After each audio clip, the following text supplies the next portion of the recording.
since ages, human beings have relied on biodiversity for survival. But like the setting and rising of the sun, climate change has left a terrible scar on the ecosystem, leaving man dry and desperate.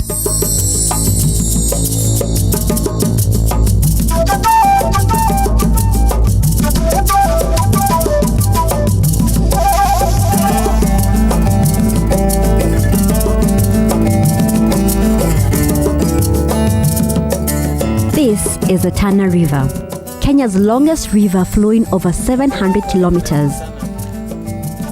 It rises in Mount Kenya and the Aberdare mountain range in central Kenya and enters the Indian Ocean in a massive array of complex tidal creeks, floodplains, coastal lakes, and extensive mangrove swamps known as the Tana Delta.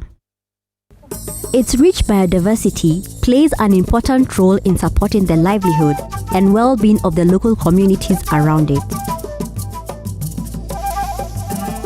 According to Kenya population statistics, the poverty index in Tana River Delta is 76.9% in an area that covers 38,437 square kilometers with 240,000 people.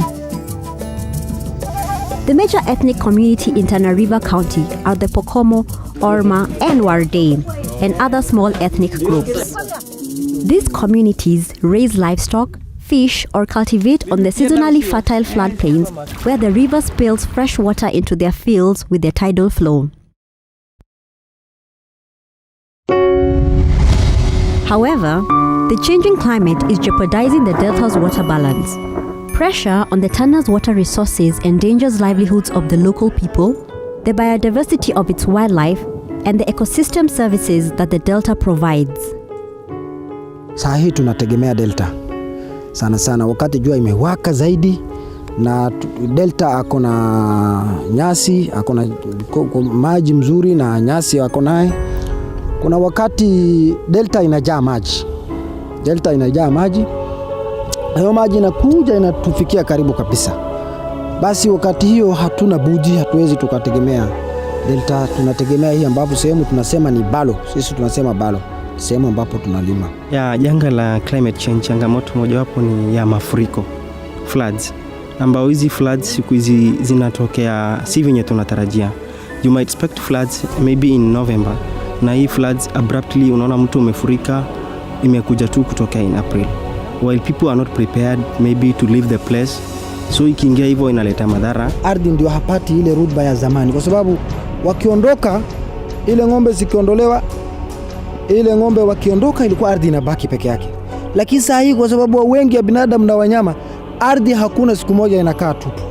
Kila kitu, na huyo mnyama na hawa binadamu na hawa wanyama, mbuzi, kondoo, ng'ombe, kila kitu kimezidi kiwango cha zamani. Kwa hivyo ile matumizi ya zamani ile tunatumia na ile matumizi saa hii tunatumia ni tofauti na ya zamani. Mazingira ya kitambo ni kwamba wakati wote sisi tulikuwa hatukosi maji, na hata wakati mara nyingi kwa sababu ya maji kulikuwa na haya mafuriko ambayo yalikuwa yanakuja kila wakati, lakini watu walipendelea hayo mafuriko kwa sababu yalikuwa yamerahisisha kilimo ambacho kilikuwako wakati ule, na kila wakati mimea yetu, chakula kama samaki, kwa sababu sisi ni walaji wa samaki, zilikuwa havikosekani. Na sasa ni tofauti kwa sababu ya mabadiliko ya hali ya anga. Watu wengi wananunua chakula, na watu wengi samaki kwa mfano hii mboga hawapati kama vile walivyokuwa wakipata zamani, inakubidi ununue. Kitu ilibadilisha hali ya hewa. First kwanza ni wakati ya kiangazi. Kiangazi ikawa mingi mwezi 6, mwezi 5, mwezi 4, kiangazi zikianza kiangazi, ng'ombe za kutoka eneo zote za Coast Province, yani Garissa, wapi, kila sehemu, wenye mifugo yote ya kila sehemu wanashukia delta. Na hii ndio sababu kubwa ambapo tuliona ili affect delta, kwa sababu hakuna sehemu watu wanalenga akiwa na ukame nyingi. mahali watu wanalenga ni delta peke yake, ni Hashaka peke yake. Sasa Hashaka hawezi pata nguvu. In August 2007, the Tana River changed its course due to massive siltation caused by high soil erosion from the river's catchments. The situation has worsened by the tremendous reduction of water in the river due to reduced water in tributaries and high evaporation rates as global temperatures rise. At risk are the farmers, fishermen, and pastoralists who depend on river waters for pasture, irrigation, and fishing. It's a fragile ecosystem where water and land are the two most important natural resources, over which the pastoral, farming, and fishing communities fight.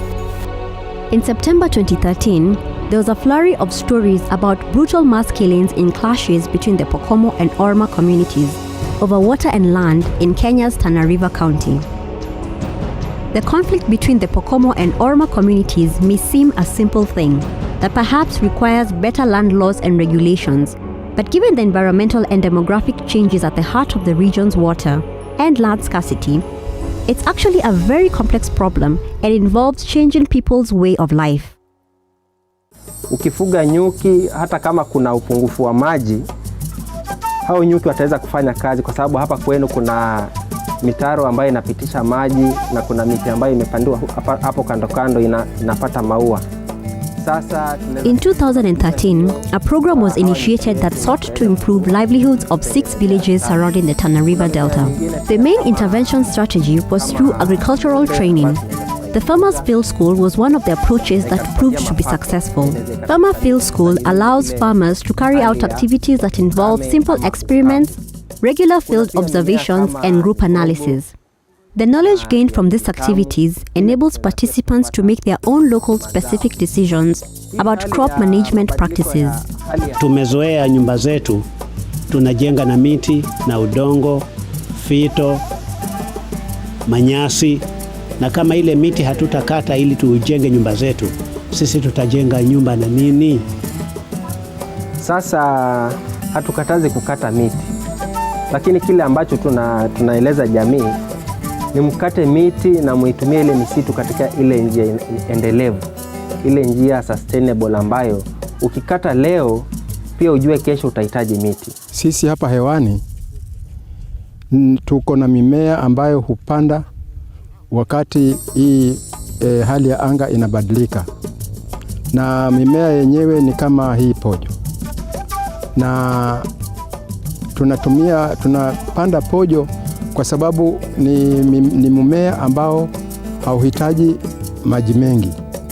Unahitaji maji kidogo ama mvua kidogo na mnavuna, lakini sio kama mpunga ambao unachukua maji mengi.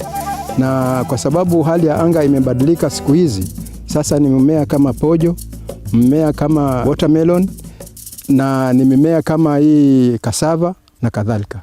Suluhu ya kupambana na climate change, ningependa kusema hivi, ni kuendelea kupanda miti, kwa kuwa saa hii miti imekauka kwa ajili ya kukosa mvua, hakuna miti.